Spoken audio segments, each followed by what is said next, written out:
Desculpe, irmãos, tive aqui um pequeno probleminha na gravação da segunda parte da aula, mas vamos prosseguir agora aqui.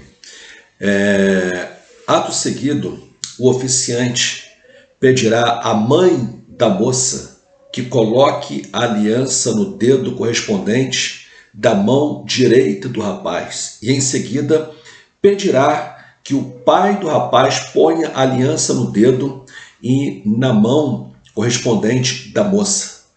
Após este procedimento, o oficiante fará uma oração a Deus, pedindo-lhe que confirme o que se acaba de celebrar. Após a oração, os noivos se cumprimentarão na condição de noivos e, se for conveniente e oportuno, poderão dizer um ao outro, com suas próprias palavras, que a partir daquele momento reconhecem haver assumido grande responsabilidade e que tudo será feito para que a preparação do casamento seja desenvolvida sob as bênçãos do eterno Deus. O ministrante dará a cerimônia por encerrada, deixando lugar para os cumprimentos entre as famílias e convidados, ok? E aqui vale algumas observações ainda sobre esse momento final da cerimônia, né? Não havendo pais para a colocação das alianças, poderão ser substituídas por parentes mais próximos, ou, se o oficiante preferir, poderá ele próprio colocar, né, as alianças nos dedos correspondentes aí das mãos, né, dos noivos, ok? É bom comunicar à igreja o acontecimento a fim de que uma oração seja feita em favor dos noivos e das suas famílias. Eu não sei se você percebeu como que esse assunto aqui, nesta aula, ele é tratado com total espiritualidade, compromisso e seriedade, né?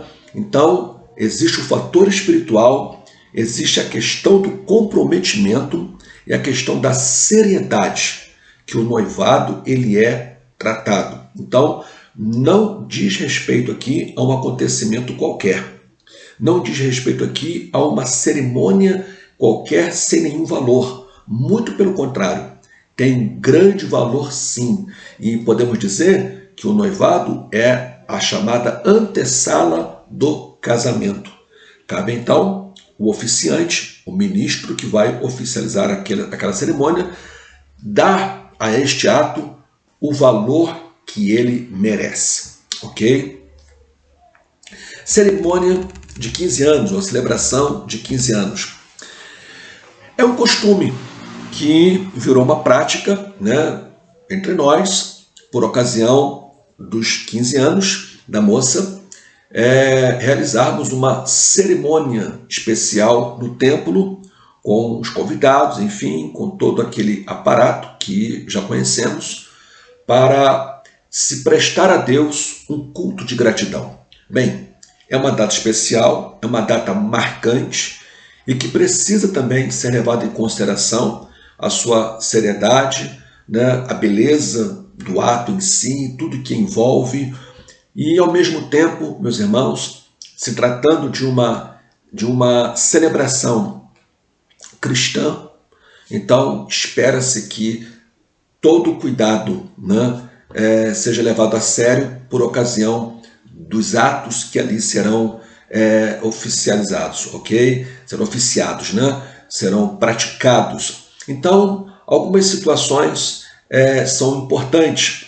Sabemos que fazer uma cerimônia especial na igreja, no templo, quando uma jovem crente completa seus 15 anos, é uma inovação, né? Isso aí é de um tempo, né, para cá, não é algo que desde o início dos primórdios da igreja, lá em Atos dos Apóstolos, acontece. Não, isso é uma coisa nova, mas não há nenhuma proibição, né? Embora não haja um mandamento bíblico para isso, para que se faça, mas também não há nenhuma proibição, claro que não, lógico que não, né? E faremos isso, porém, obedecendo, observando alguns critérios para que tudo vá bem para a glória de Deus.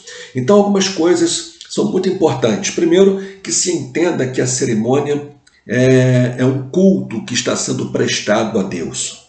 Ok? A preparação do local onde se celebrará o culto, se for o templo, deve ser singela, evitando-se mudanças, né, no cenário para evitar manifestações de sentimento vaidoso. Cabe ao pastor da igreja expedir instruções normativas a respeito. Lembrando, estamos realizando um culto de gratidão a Deus pelos 15 anos. Ainda que possamos elaborar ali um momento diferenciado, uma liturgia diferenciada, enfim, mas temos que ter o cuidado para não transformar o culto ao Senhor numa festa comum, onde coisas sem sentido possam estar acontecendo naquele cerimonial que tinha tudo para ser um lindo culto de gratidão a Deus. O celebrante deve fazer contato por antecipação com os pais da aniversariante, dando-lhes a orientação necessária quanto à celebração do programa. Percebam que os pais têm uma participação, claro, ativa nisso aí. São eles que estão realizando e precisam estar a par do que está acontecendo, e há um diálogo entre os pais e o pastor da igreja que vai oficializar, que vai oficiar, né, que vai trabalhar, que vai realizar esse ato. Okay? O tempo de duração do culto, incluindo cânticos especiais, corais, enfim, tal, deve ter aí a duração em torno de 1 hora. Não é um culto prolongado, entende? Não é um culto evangelístico como o fazemos nos domingos de 2 horas, mas é uma cerimônia, assim como uma cerimônia de casamento não pode se estender, uma cerimônia de bodas de prata, de ouro, não pode também se estender além do limite. Uma celebração de 15 anos obedece o mesmo princípio. Então, 1 hora, não passando muito disso aí, é o suficiente para a realização de uma cerimônia de 15 anos. O tempo, então, de duração fica em torno desse tempo aí, de 60 minutos, passando pouca coisa além disso aí, é o suficiente, ok? O celebrante dirá de início: este é um culto de agradecimento a Deus pelos 15 anos, né, da nossa irmã, aí diz lá o nome, né, a filiação, né, deve dizer o nome dos seus pais, enfim. Aproveitaremos esta oportunidade para transmitir à aniversariante conselhos básicos e bíblicos para a importante fase de sua vida que agora se inicia. Então, naquela fala inicial, é importante já a aniversariante ouvir conselhos bíblicos por parte do pastor, né, do oficiante que vai estar realizando ali a cerimônia. Ouvir desde o início o que a palavra de Deus tem a dizer, conselhos sábios, né, por parte de quem ali está e deseja o melhor, né, para a sua vida. O ofício em si pode constar dos seguintes atos: a aniversariante poderá ingressar no recinto do culto na forma convencional e aguardar o momento em que o oficiante comece o trabalho, quando então se posicionará no lugar que lhe for designado. Se o ingresso for o momento do início do ofício, todos os presentes, ao toque de uma música sacra, colocar-se-ão de pé e a aniversariante se dirigirá ao seu lugar. É preciso cuidado com ingressos ostentosos, né? Um aparato assim muito ostentoso que rouba a cena. Às vezes os adornos, a música, todo aquele aparato, ele é tão chamativo que rouba a cena até da própria aniversariante, entende? Então as pessoas deixam de olhar para a aniversariante para prestarem atenção no aparato que está em torno ali da liturgia em si. Podem tomar cuidado, e que esse aparato todo, além de roubar a cena, né, a atenção da aniversariante, que ela acaba ficando em segundo plano, o excesso, né, dessas coisas também acaba roubando o lugar da pessoa principal desse culto, que é o Espírito Santo de Deus, que está ali para ministrar aos nossos corações, né? Então, em alguns momentos, as coisas deixam de serem feitas para a glória de Deus, né? E passa a ser feita para atentar, né?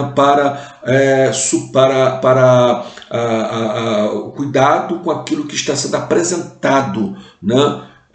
Como ostentação naquele momento. Então, todo cuidado aí é pouco. Lembrando, estamos realizando um culto ao Senhor. Os hinos devem ser adequados ao ofício, os que falam de gratidão a Deus, de novos propósitos, e que sejam plenos de louvor ao Senhor, né? Se é um culto de gratidão, né? Então temos que agradecer a Deus. Então que sejam hinos cantados que enalteçam, que os hinos cantados enalteçam a Deus, o Criador, né? O abençoador, que Deus seja louvado, né, por intermédio desses hinos. Os corais, conjuntos, solistas que tomarem parte do culto devem ser instruídos quanto ao número de participações, né, quantos hinos poderão cantar. E é muito importante, meus irmãos, tomar conhecimento de quem vai cantar nesse culto, porque o pastor, quem vai oficiar o evento, precisa tomar o cuidado para que pessoas não crentes estejam sendo convidadas para participar do evento, ou então músicas não cristãs sejam cantadas, entendem? Todo cuidado é pouco, porque por falta de aviso, de instrução, as pessoas ali envolvidas no evento acabam sendo influenciadas por pessoas que não têm nada a ver com a vida cristã, né?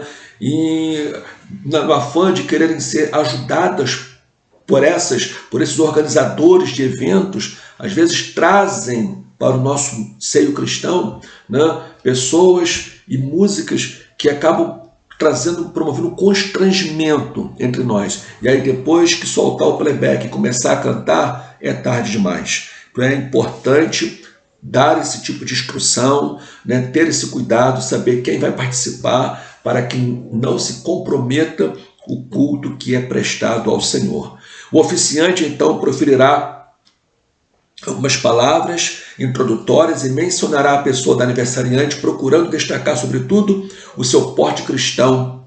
Se é uma pessoa, né, já que estamos falando aqui de uma jovem cristã, é importante que se fale da sua salvação, da sua vida cristã, do seu testemunho, ela como serva de Deus, como membro da igreja, como filha, né, como membro de uma família, até agora, a sua vida estudantil, tudo isso pode ser trabalhado nesse momento, né, porque é importante que se enfatize isto e que se louve a Deus pela sua vida vivida até esse presente momento, ok? Sendo a aniversariante pessoa desinibida, né, e capaz, é importante que ela também tenha parte da programação. Ela pode declarar um poema, ela pode cantar um hino, ela pode dar uma palavra sem nenhum problema, ela pode participar, desde que ela possa, ela tenha, né, essa habilidade, nem todas têm, não é verdade, de pegar o microfone e se expressar, ainda mais numa hora dessa, né, que estão todos olhando para ela, é aniversariante, enfim, mas se ela tiver condições, ela poderá e sem nenhum problema poderá participar, se assim o desejar, ok? Os progenitores de aniversariantes devem ser colocados num lugar especial, no recinto, e é da maior importância que se diga do significado de suas vidas para a sua família. Então, em um lugar de destaque, os pais, né, ali posicionados, palavras também devem ser ditas para eles, né, para que eles entendam a importância deles como pais, como educadores, como influenciadores e como causadores, por assim dizer, de todo aquele evento que ali está ocorrendo. Afinal, é a filha deles que está ali aniversariando. Então, eles têm parte, né, direta em todo aquele acontecimento. E é importante animá-los no sentido de estarem prosseguindo, dando continuidade na sua responsabilidade e na sua nobre missão, né, de pais na educação, na formação da sua filha. ok? E dizer-lhes que isso é mais do que uma oportunidade, é um privilégio cuidar da herança do Senhor que veio, né, às suas mãos para ser cuidada por eles. Okay? Os pais sempre sendo mencionados pelos seus nomes, isso é muito importante também. Neste culto não se deve haver ofertório, né? Aqui não é um culto assim como outro culto qualquer, né, que se teria um momento de oferta nesse culto. De 15 anos não se tira, não se recolhe oferta nesse culto. Ok? E não se franqueia também oportunidades para quem quiser falar, não é um programa que deve ser seguido ali com critério. Se houver alguém que tenha um testemunho edificante e que o pastor já tenha tido conhecimento antecipadamente desse testemunho, se for o caso, o tempo, né, limitado ali já previsto para esse testemunho, então se poderá ouvir sim um testemunho que diz respeito à vida, né, da aniversariante, algo que aconteceu, algo, de repente, um grande livramento que ela recebeu, um testemunho de vida exemplar, uma experiência com Deus, enfim, poderá edificar, claro, a vida de todos que ali estejam presentes, tá bom? Mas isso não é uma regra, tá ok? Estou falando aqui de um caso específico, de um testemunho específico que pode ser dado ali para a edificação de todo, testemunho que diz respeito à vida da aniversariante.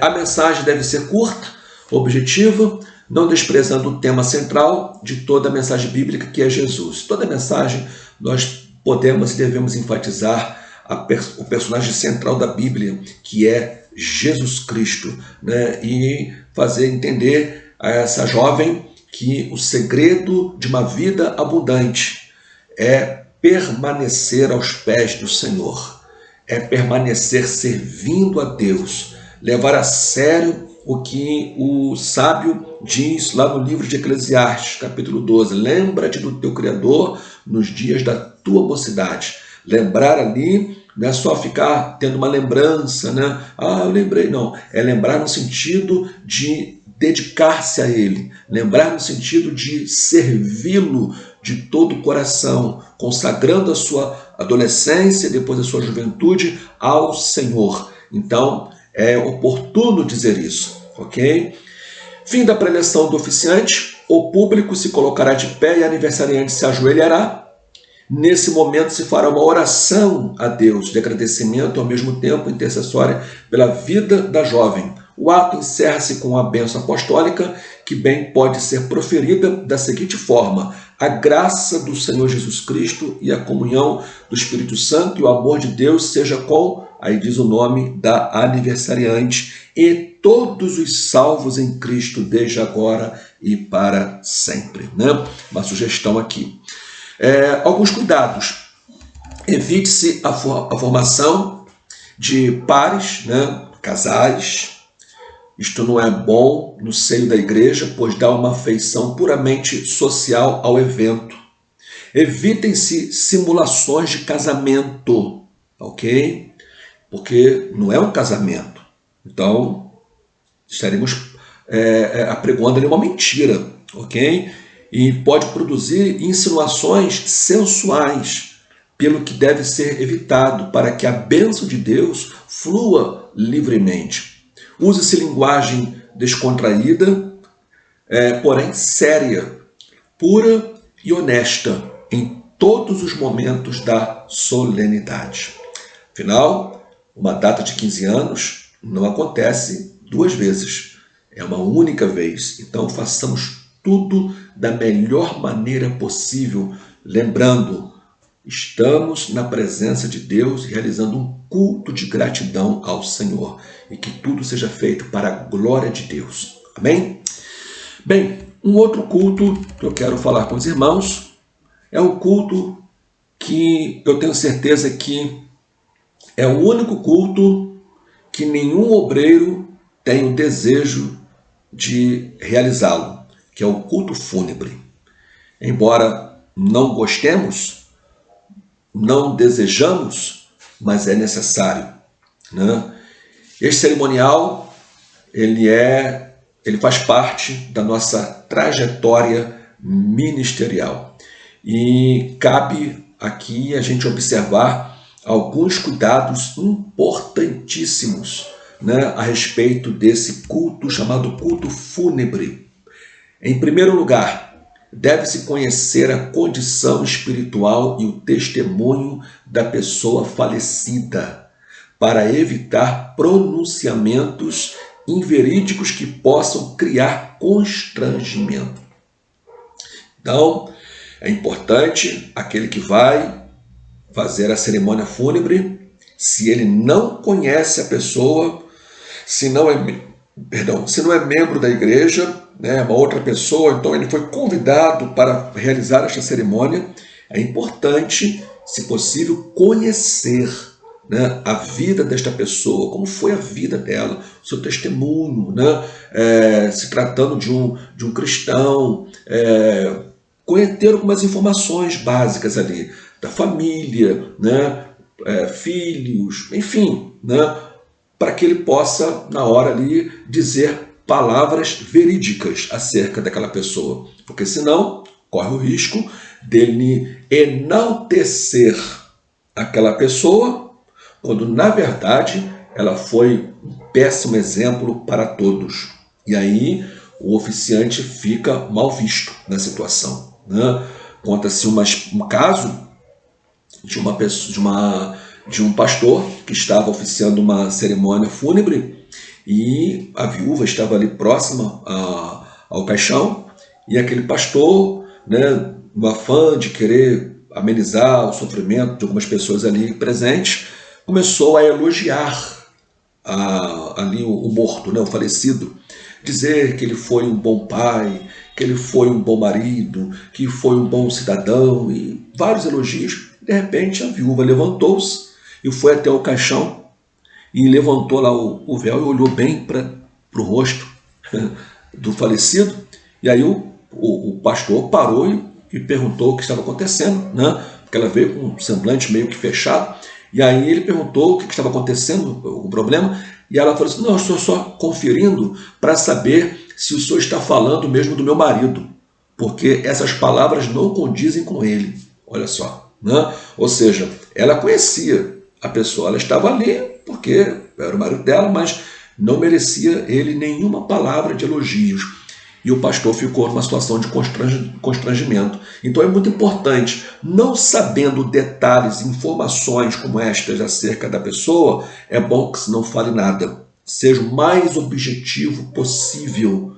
Traga uma palavra bíblica e de conforto para todos que ali estão. E pronto, né? Enfim. Então é bom tirar aqui, ter esse cuidado, ok? Segundo, conhecer os membros da família antes de iniciar a cerimônia. É uma medida prudente, já que esses precisam de uma palavra de conforto no momento. Então, informações do tipo quantos filhos ele deixou, né, e se estão presentes, né? É curioso às vezes dizer, quando é possível, né, deixou tantos filhos, tantos netos, bisnetos, enfim, às vezes a família tem já isso tudo anotado ali presente, né? E às vezes é uma família pequena, então é fácil na hora obter essas informações. Então na hora é importante dizer isso, e se tiver algum filho ali, filha, fazer menção, né, dos filhos que ali estão presentes, da família, dos netos, enfim.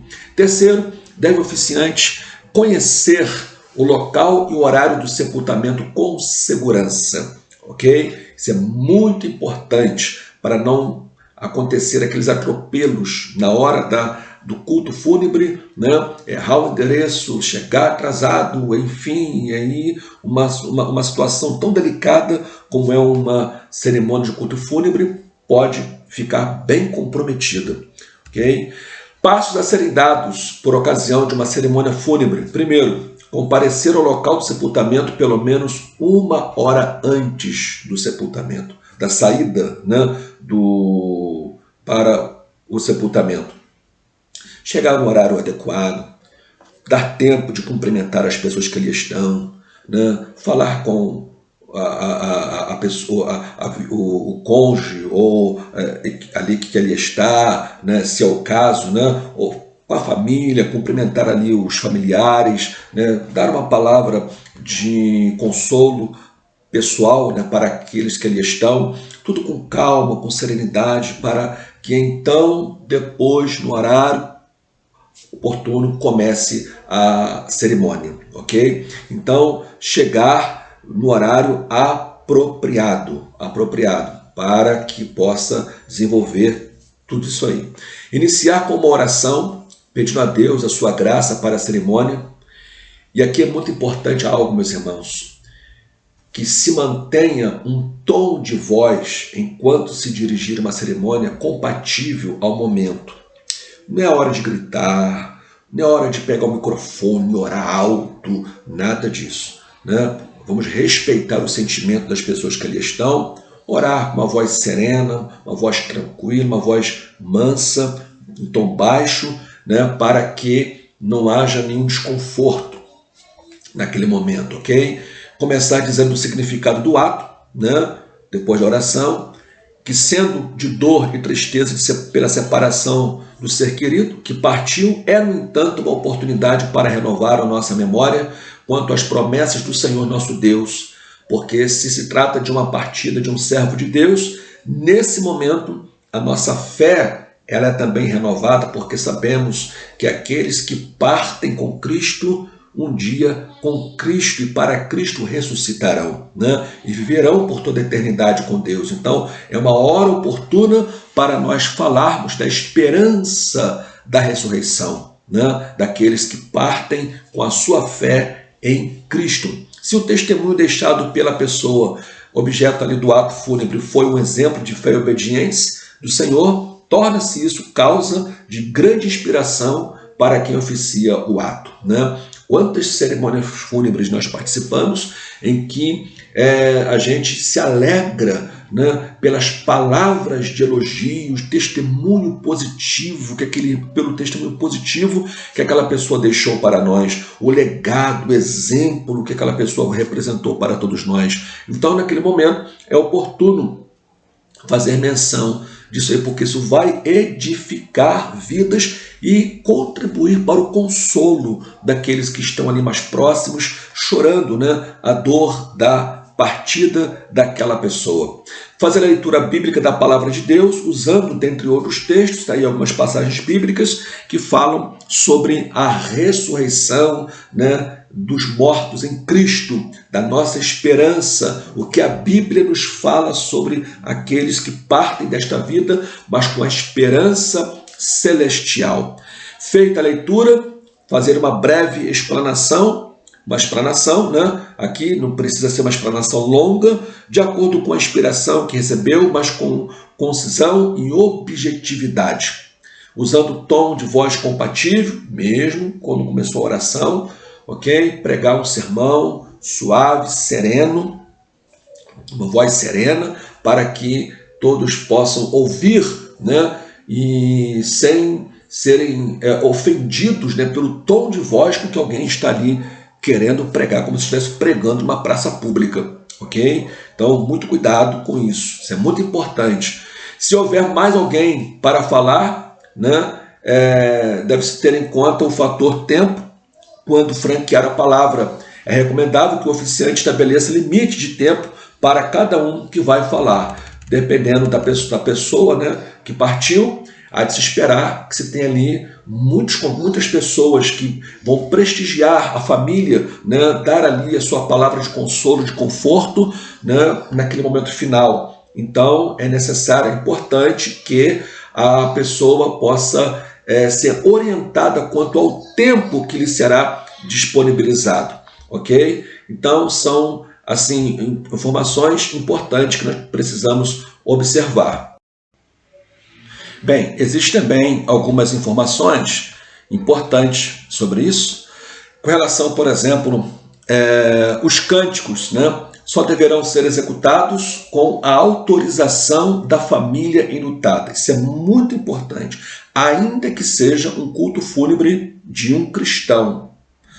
É sábio o pastor consultar a família e perguntar se pode cantar. Entende? Porque embora nós saibamos que ali está sendo realizado também um culto de gratidão a Deus pela vida vivida daquele irmão, que agora está com o Senhor, mas nós vamos cantar, e quando se canta, expressamos também alegria, né? A gente canta também com alegria, e nem todos se sentem bem num momento como esse.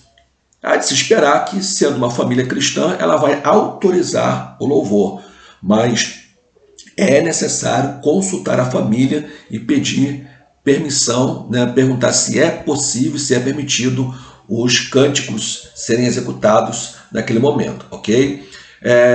Após o ato, o oficiante fará mais uma oração, suplicando a Deus consolo para todos.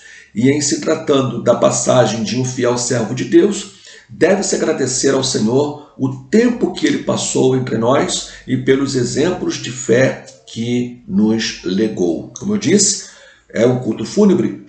Mas é também um culto de gratidão a Deus pelo dom da vida concedido àquela pessoa e porque ele soube aproveitar esse dom da vida e viveu de forma exemplar, deixando para nós um grande legado, um grande exemplo a ser seguido. Então Deus deve ser glorificado por isso.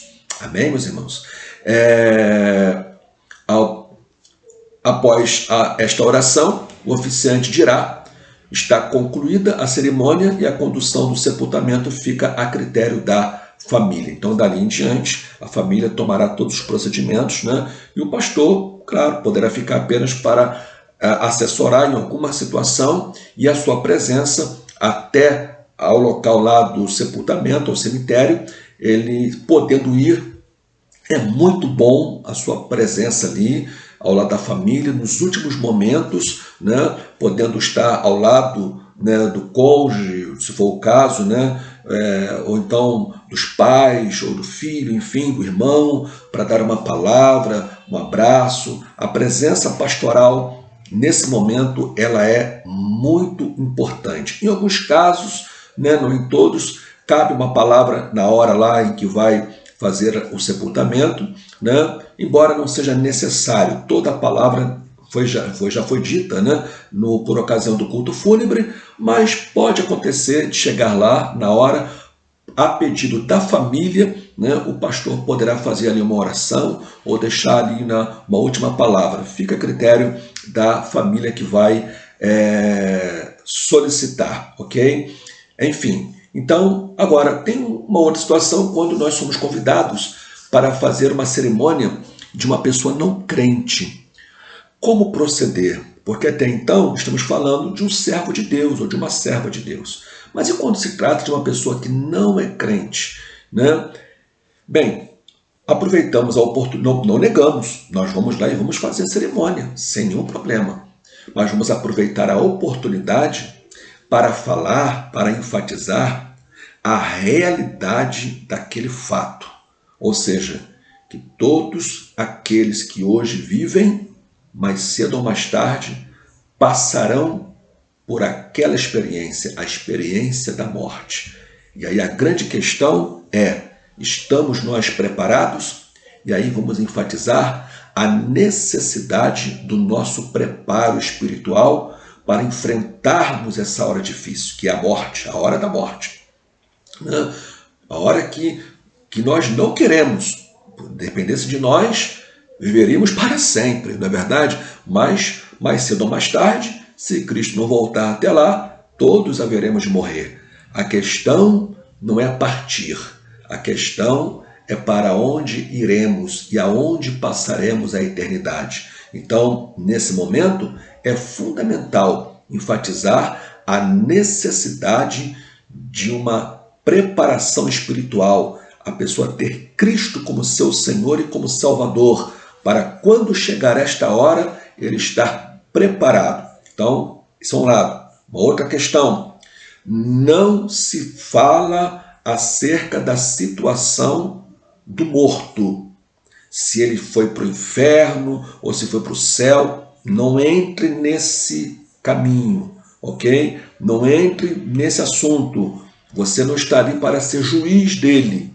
O seu destino eterno está nas mãos do Senhor. Então não fale sobre ele. mas se reporte às pessoas que estão ali ao seu redor, que precisam ouvir falar de Jesus, ok? E depois você faz uma oração e, havendo pessoas que porventura se convertam por ocasião da sua palavra, você depois poderá procurá-las e conversar com elas particularmente. Bem, temos aqui uma outra cerimônia, que é uma cerimônia pouco conhecida por alguns, mas ela também acontece em nosso meio, que é a cerimônia do lançamento da pedra fundamental. O lançamento da pedra fundamental é aquele culto em que nós realizamos, aonde vamos construir um templo, né, para congregarmos. Então, a igreja se reúne e vamos lá fazer um culto ao Senhor, dedicando aquele lugar ali aonde será consagrado um templo. Como se procede esse trabalho? Primeiro, convidar para a solenidade as autoridades locais e as igrejas vizinhas. Faz-se uma oração inicial agradecendo a Deus pelo passo de fé que a igreja está dando e suplicando a presença abençoadora do Senhor na solenidade. Como é natural, os hinos devem ser próprios para o ato, né? E serão cantados com vigor, com alegria, com verdadeiro sentido de adoração. Do mesmo modo, os músicos, se houver, deverão tocar com toda a expressão de louvor a Deus. Afinal, é uma grande conquista, né, de uma igreja.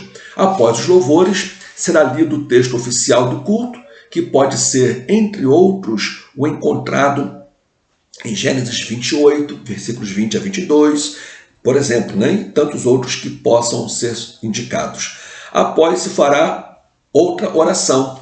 Nesse espaço, dá-se a oportunidade para corais, conjuntos, solos, bem como para testemunhos que devem ser breves, testemunhos breves. Vai se falar da oração, da conquista, né, da igreja por aquele bem e agradecer a Deus pela resposta das orações e do esforço dos irmãos em adquirir aquela propriedade para então estarem construindo o templo, ok? Então, e os conjuntos que vão louvar, tudo de acordo ali com o tema do evento.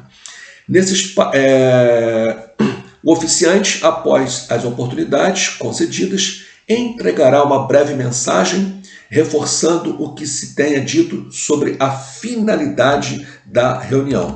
Convidará os obreiros presentes, começando pelos mais conceituados nos meios evangélicos, para colocarem no devido lugar a pedra previamente preparada, que é a pedra fundamental. Então, naquele terreno, né, onde vai ser construído, no local onde será construído o templo, cava-se ali um buraco, né, constrói-se ali uma parede, né, um quadrado, e ali a gente coloca uma pedra como símbolo de uma edificação. Veja bem, e aí depois cobre-se ali é onde vai ser construído o templo, na posição, na direção onde o templo será construído. Algumas igrejas têm o costume de colocar uma Bíblia ali. Faz um buraco, né? Coloca uma Bíblia, depois tampa e ali para dar a entender que a igreja vai ser edificada sobre a palavra de Deus. Meus irmãos, é apenas um ato simbólico. Então, não se recomenda enterrar uma Bíblia. Até porque a Bíblia não é para ser enterrada. A Bíblia é para ser pregada, é para ser lida, é para ser compreendida, né, por todos, e não para estar escondida em um lugar. Então, não se faz isso. Por ser um ato simbólico, coloca-se apenas uma pedra, uma lajota, alguma coisa assim, dando a entender que o templo estará sendo construído sobre algo firme, né? E a igreja, em sua firmeza, continuará prosseguindo adiante na pregação do Evangelho, ok? Então é apenas um ato simbólico, lançamento da pedra fundamental, como sendo, por assim dizer, no ato simbólico, a primeira pedra que se dará continuidade à construção daquele templo. É um ato simbólico apenas, ok? após o lançamento da pedra fundamental, cremos que é muito oportuno solicitar uma contribuição para a obra, né? É um objetivo, propósito ali, você fazer um levantamento de uma boa oferta, uma oferta alçada, uma oferta especial, que vai ser investida naquela construção. Em seguida, com palavras conclusivas, o oficiante fará o apelo, dando naturalmente às suas palavras uma conotação evangelística, porque, com certeza, vizinhos poderão comparecer, pessoas que estão por perto ali vão ouvir, né, a pregação, vão ver aquele ajuntamento naquele terreno e vão comparecer para participar daquele momento, e é uma ótima oportunidade para se pregar o Evangelho e convidar os pecadores a Cristo naquele final de culto. Ok?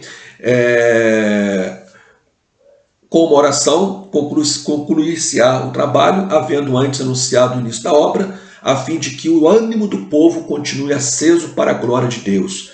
Vejam que estamos apenas no início, né, de uma construção. O terreno foi adquirido, foi lançada a pedra fundamental e agora estaremos numa empreitada erguendo aquele templo. E é necessário que o mesmo ânimo que esteve presente na compra, na aquisição do terreno, esteja presente também agora na construção do templo. Então é importante que o pastor motive os membros a permanecerem unidos, firmes no propósito para a construção daquele templo. Havendo condições, é bom organizar um desfile com a igreja, partindo de um lugar, templo antigo, enfim, até o local do evento. Será uma maneira de atrair o povo à igreja. Então, se a igreja já se reúne em um determinado lugar e vai para esse outro endereço, talvez seja próximo, né? Então, fazer um desfile bonito, né, com pessoas cantando, dando uma palavra, convidando as pessoas para irem até aquele lugar, é bonito, é um ato, né? Um ato espiritual relevante que muito vai contribuir também para aquele momento em si. Bem, chegou o momento da inauguração, estamos aqui numa sequência, né, desses dois atos, e vamos ter agora o templo que foi construído, o dia da inauguração desse templo. O ato de inaugurar tem como finalidade agradecer a Deus pelo êxito alcançado e suplicar a sua indispensável bênção para que sejam plenamente realizados os propósitos com os quais foi feita a obra.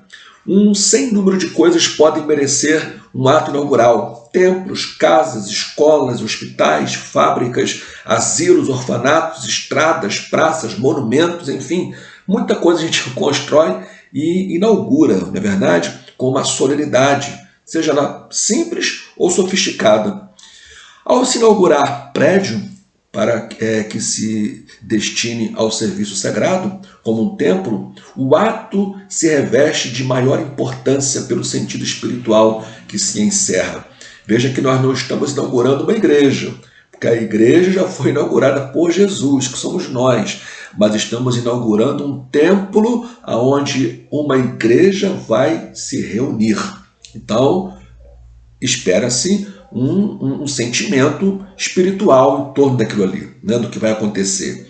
Então, nesse caso, realizar-se um culto com todas as suas características espirituais, obedecendo aos seguintes passos. Serão convidados para o ato as autoridades locais e as igrejas vizinhas. Normalmente o povo se reúne à frente do prédio, estando a porta principal ainda fechada.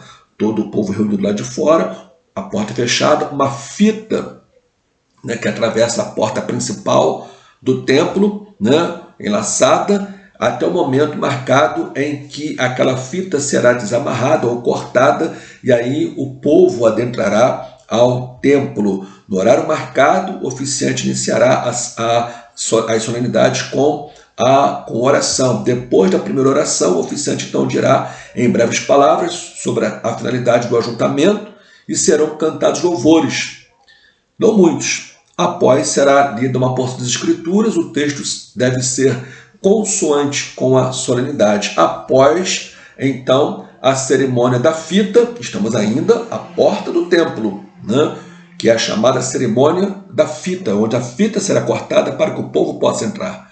Então, após essa cerimônia, ingressam no templo na seguinte ordem. Primeiro entram as autoridades e convidados, né? Vejam que não entram todos correndo para dentro do templo, há uma ordem aí a ser obedecida. Então, as autoridades, convidados especiais, pastor e os demais obreiros, corais, bandas e o povo, então, em geral. Ao desatar a fita simbólica atravessada na porta principal, o oficiante poderá ler, por exemplo, o livro do profeta Isaías, capítulo 26, versículos número 2, um texto bastante interessante, que nos diz assim: abram os portões para que entre a nação justa que guarda a fidelidade. Que texto lindo, né? Que pode ser lido por ocasião da entrada do povo de Deus ao templo, né, que está sendo inaugurado, ou escolhem outra passagem que acharem por bem, né, que seja propícia para o momento, ok? E aí todos adentrarão ao templo louvando e adorando ao Senhor com um grande hino de adoração e cântico ao Senhor. Quando todos já se acharem no interior do templo, ainda de pé, se fará a oração inaugural. Ninguém senta, todos de pé, façamos uma oração.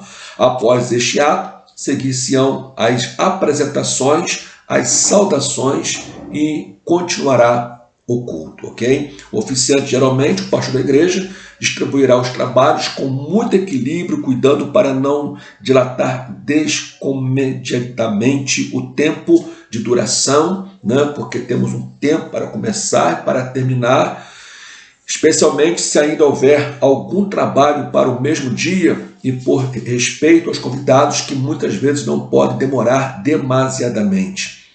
A conclusão do culto será como a dos cultos públicos, mas deve-se proferir uma palavra de agradecimento aos que atenderam ao convite, né? E dois momentos aqui, meus irmãos, de gratidão, né? Primeiro, claro, o agradecimento a Deus, que deu condições para que tudo aquilo fosse realizado. Mas é importante agradecer aos que compareceram, aos convidados, e é importante também agradecer a todos que contribuíram ao longo do tempo para que aquele templo fosse construído. Quantos esforços, né? Quantos almoços beneficentes, quantas ofertas voluntárias, quanta mão de obra voluntária, né, aconteceu ali para que aquele templo fosse construído. Então, uma palavra de agradecimento, ela é muito importante nesse momento. Então, cumpre dizer também que o procedimento religioso descrito só é cabível quando a inauguração tem cunho totalmente religioso. Se o evento é de natureza social e o lado espiritual aparece só como complemento, proceder-se-á de modo que for estabelecido: oração, leitura bíblica, cântico, etc. Aqui estamos falando já de uma inauguração de outra coisa qualquer, né? Alguém quer inaugurar uma escola e aí pede o pastor para fazer um momento espiritual. Então, uma oração, uma palavra relacionada à educação, enfim, né? Pedir a bênção de Deus para aquele momento, enfim, mas respeitando que ali é uma escola secular, mas uma palavra bíblica será ministrada. Então tudo vai acontecer de acordo com a natureza daquilo que está sendo inaugurado. Como eu disse, muitas coisas podem ser inauguradas e muitos podem desejar a presença de um pastor para oficiar uma cerimônia de inauguração. E tudo vai acontecer de acordo com a natureza daquilo que está sendo inaugurado, ok? Bem, solenidades cívicas do templo. As solenidades cívicas que costumeiramente ocorrem nos nossos templos são, em geral, as celebrações do Dia da Pátria, né, 7 de setembro, e também, em alguns lugares, comemora-se o aniversário da cidade. É muito comum isso acontecer, né? Solicitar ao pastor, naquela igreja, um culto de gratidão pelo aniversário da cidade. E ali teremos todo um aparato também cívico, né, que vai acontecer para que aquele culto solene seja realizado. Em geral, as celebrações, então, são essas, podendo haver outras homenagens, né? Enfim, o dirigente deve estar bem informado dos motivos dessas reuniões e conhecer as pessoas que representam o povo e a instituição que promove o evento. A ordem sugerida para esse tipo de solenidade é: Primeiro, abertura com oração e louvores a Deus. Leitura bíblica por alguém que for designado, né? E logo em seguida uma oração. O dirigente fará a apresentação das autoridades presentes e dos visitantes, nomeando-se os principais. Tá bom? Temos muitos visitantes, mas como não tem como, às vezes, anotar o nome de todos, mencionam-se alguns pelos nomes que são os mais conhecidos e faz menção depois do geral que está presente. Em geral, executa-se logo a seguir o hino nacional, cantado por todos os presentes, após o que o dirigente declarará aberta às solenidades, mencionando os motivos. A palavra é então franqueada aos representantes de entidades civis, militares e eclesiásticas que presentes estejam como representantes. Os atos serão intercalados com louvor, após uma palavra, uma saudação, um louvor, né? E assim a gente vai intercalando, para não ficar cansativo. Falará então o representante da organização que promove o evento. Após esse orador, não se dará mais oportunidade a ninguém para falar sobre o evento, salvo alguém cuja representatividade sobrepuje a do último orador. O último orador, de fato, será o mensageiro da palavra de Deus. Esse deve ter tempo suficiente para desenvolver sua mensagem evangelística. Após o sermão, o dirigente fará ou designará alguém para fazer o apelo. Havendo decisões, far-se-á oração pelos que se decidirem. Com uma palavra de agradecimento, o culto será concluído após a oração final e bênção apostólica. O programa para essas solenidades convém que seja criteriosamente elaborado, com o tempo bem distribuído, para que o nome do Senhor seja exaltado, né?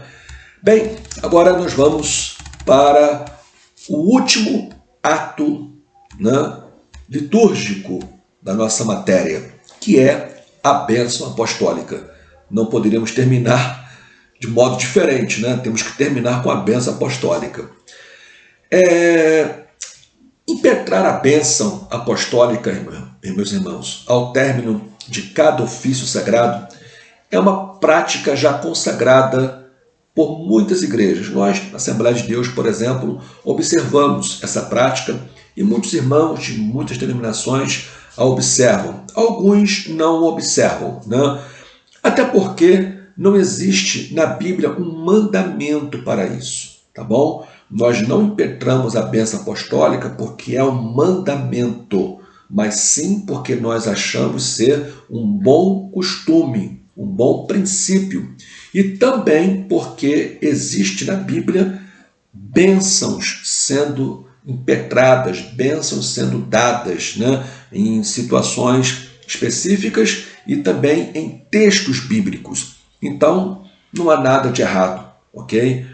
Até porque é melhor abençoar. Se podemos abençoar, então vamos abençoar. Não há nenhum problema quanto a isso. Cabe nestas notas dizer que tal ato, no final do culto, não é propriamente, então, uma norma bíblica, ok? Mas porque entendemos ser assim. O próprio Deus falou que abençoaria Abraão e abençoaria aqueles que o abençoassem, né? Então, há um princípio da bênção aí, o próprio Deus desejando abençoar. Então, entre nós, é praxe permitir impetrar a bênção apostólica, né? Aqueles que exercem uma função de direção, de liderança pastoral numa determinada igreja. A princípio, o pastor da igreja, pastor principal, pastor presidente, cabe a ele a impetração da bênção apostólica. Caso contrário, ele vai franquear esta oportunidade a um outro pastor ou a quem ele assim o desejar. Geralmente, se delega esta responsabilidade a alguém que esteja numa função pastoral, tá bom? Não é aqui uma regra absoluta, mas por uma questão de princípio, então se franqueia esta oportunidade a alguém que esteja numa função pastoral. Mas a princípio é o pastor da igreja. Cabe a ele então delegar ou não. Alguém pergunta, se numa igreja, né, não tem um pastor, não tem um presbítero, está ali apenas um diácono, e esse diácono ele está numa função de direção, né? Esse diácono pode impetrar a bênção apostólica? É uma grande pergunta. Bem, não há na Bíblia nenhuma proibição em relação a isso. Como eu disse, até porque não há nenhum mandamento, nenhuma ordem para que ao final de um culto nós impetremos a bênção apostólica. Então, como não é um mandamento bíblico, também não existe uma proibição quanto a isso. Então, como é que nós fazemos? Cada igreja tem o seu procedimento. Então, na dúvida, pergunte ao seu pastor qual é a orientação, né?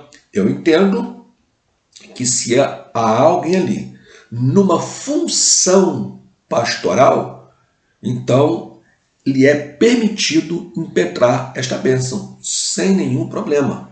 Mas isso fica a critério de cada igreja, porque cada igreja tem a sua diretriz quanto a isso, ok? Algumas igrejas usam, ao invés de alguém impetrar a bênção, usa-se o costume de cantar, né, a bênção apostólica. Existe um cântico da bênção apostólica. Então a igreja toda canta ao final da oração, porque não tem ali um pastor, não tem um presbítero. Então é o costume daquela igreja fazer assim. Então fica de acordo com cada igreja esse procedimento. O fato é, meus irmãos, que nós que temos um bom costume da impetração da bênção apostólica, o culto, quando termina sem esse momento, parece que o culto não acaba, né? Parece que não, aliás, a reunião não acaba porque faltou alguma coisa no final, e todos aguardam o momento em que o pastor vai realmente declarar aquelas palavras de bênção. Bem, esta bênção apostólica, geralmente, ela é o texto usado lá de Paulo na sua segunda carta aos Coríntios, capítulo 13, versículo 13, quando ele diz: a graça do Senhor Jesus Cristo, o amor de Deus Pai e a comunhão do Espírito Santo seja com todos, né? E esta palavra, esse versículo que é usado por Paulo ao término da sua carta aos Coríntios, vem sendo usado pela igreja de um modo geral ao final de cada culto. A graça do Senhor Jesus Cristo, o amor de Deus e a comunhão do Espírito Santo estejam com todos vós, né? Ou sejam com todos vós. Alguém pode perguntar, é esta a bênção que tem que ser dada ou podemos usar uma outra porção da Bíblia? Sim, pode-se usar. Alguns utilizam a bênção araônica, né? Que o Senhor te abençoe, te abençoe e te guarde. O Senhor faça resplandecer sobre ti o seu rosto, e o Senhor sobre ti levante o seu rosto e te dê a paz, né? É a bênção que o povo de Israel deveria receber, né, pelo sacerdote Arão, e depois, né, era chamada a bênção sacerdotal que Israel haveria de receber. Mas existem outras porções bíblicas que podem ser usadas também como bênção apostólica. Por exemplo, há uma passagem aqui de Hebreus capítulo 13, que é um lindo texto que pode sim ser usado como uma bênção, né, ao final do culto. Hebreus capítulo 13, versículo 20 e 21. Ora, o Deus da paz que tornou a trazer dentre os mortos o nosso Senhor Jesus Cristo, o grande pastor das ovelhas, pelo sangue da eterna aliança, aperfeiçoe vocês em todo bem, para que possam fazer a vontade dele, que ele opere em nós o que é agradável diante dele, por meio de Jesus Cristo, a quem seja a glória para todo sempre. Amém. São 2 versículos. Pastor, mas eu tenho que recitar, tenho que citar de qual eu posso ler o texto? Pode ler o texto, sem nenhum problema, né? Pode ler o texto. Esse ou qualquer um outro texto bíblico, né, que dê uma conotação de impetração da bênção de Deus sobre a igreja, né, pode ser aplicado como uma bênção para a igreja. É que o texto de 2 Coríntios 13, versículo 13, ficou marcado, né? E como ele trabalha a bênção, né, da Santíssima Trindade, né, envolvendo a pessoa do Pai, do Filho e do Espírito Santo, então ela ficou como sendo a mais convencional, né, entre nós. Bem, é importante que no momento em que a pessoa que esteja dando a bênção esteja com a sua mão erguida, né, com as suas mãos erguidas como sinal de bênção, né, que esteja abençoando as pessoas.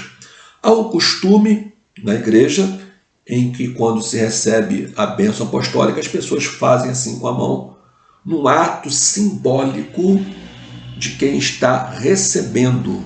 Então, se estendemos a mão assim, se é para abençoar, quando fazemos com a mão assim, é um sinal simbólico de que estamos recebendo algo. Alguém já fez alguns comentários sobre isso, dizendo que não se deve fazer isso, porque dá uma conotação negativa de alguns segmentos religiosos, onde as pessoas fazem assim para receber a bênção de entidades. Meus irmãos, eu não tenho nada a ver com entidades.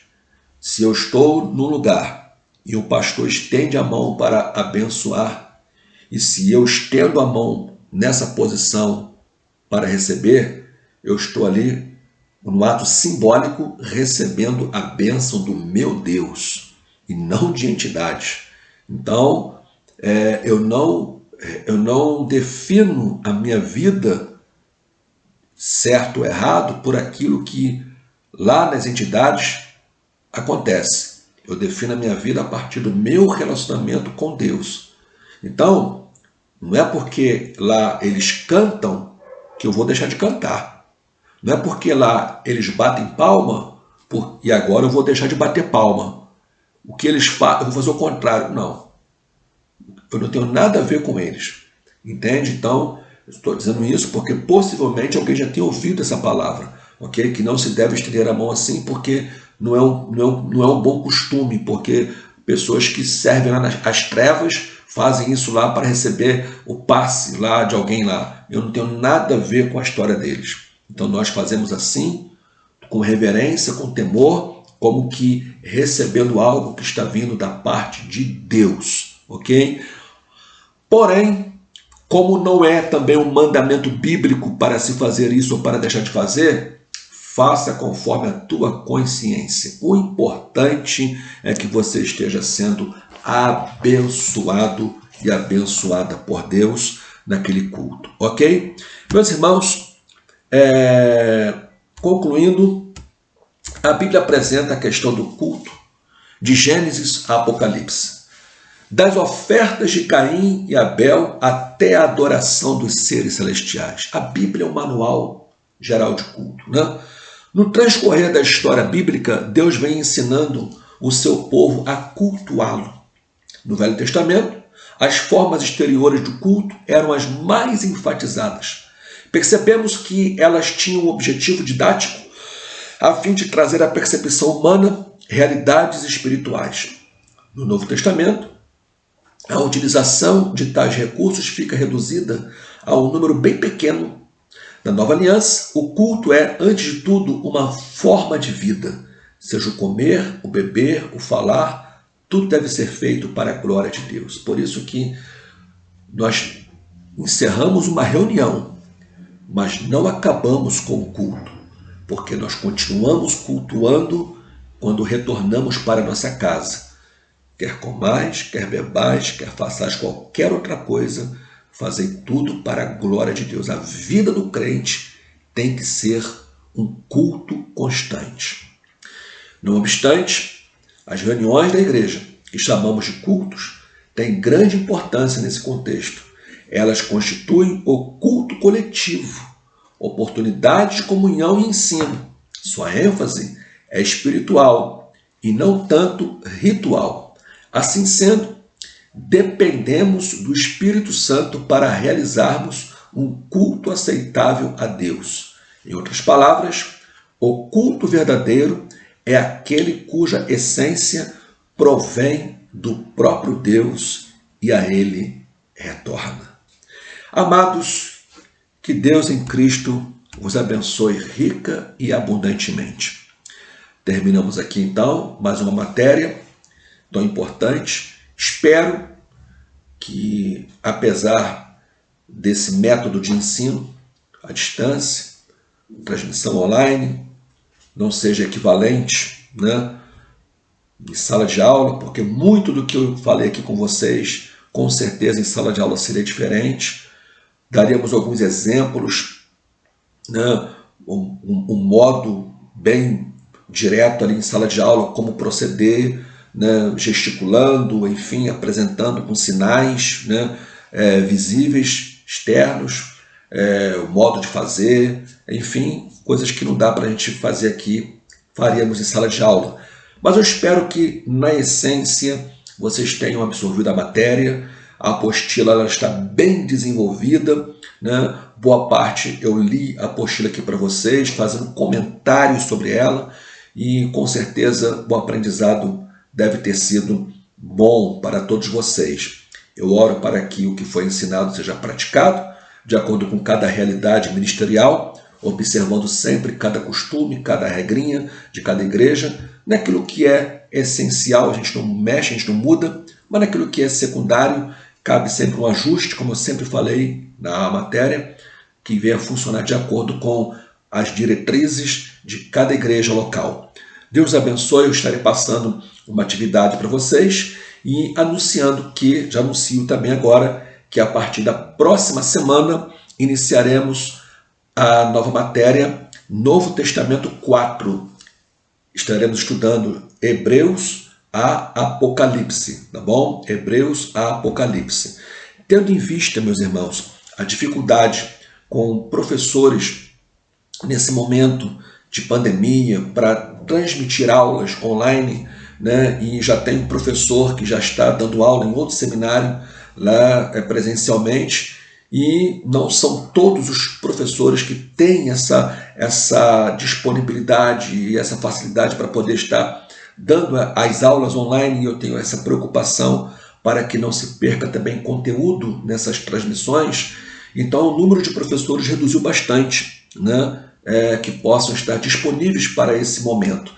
Então, que os irmãos tenham um pouquinho mais de paciência conosco. Estarei ministrando essa próxima matéria para vocês ainda, tá bom? E depois estaremos entrando numa outra matéria, e aí sim, já será um outro professor que vai estar lecionando para vocês. Mas na próxima semana ainda continuaremos com vocês aí nas próximas semanas, tá bom? Deus abençoe. Vamos orar e agradecer a Deus. Senhor amado, te louvamos, bendizemos o teu nome, por tudo te agradecemos pelas bênçãos recebidas, por essa matéria que concluiu, ó Deus, que terminou hoje.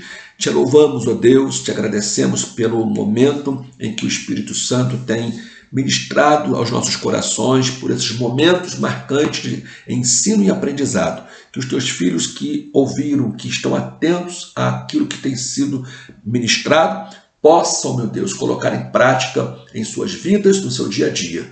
Em nome de Jesus. Amém, Senhor. Amém. Deus a todos abençoe, no santo nome de Jesus. Amém.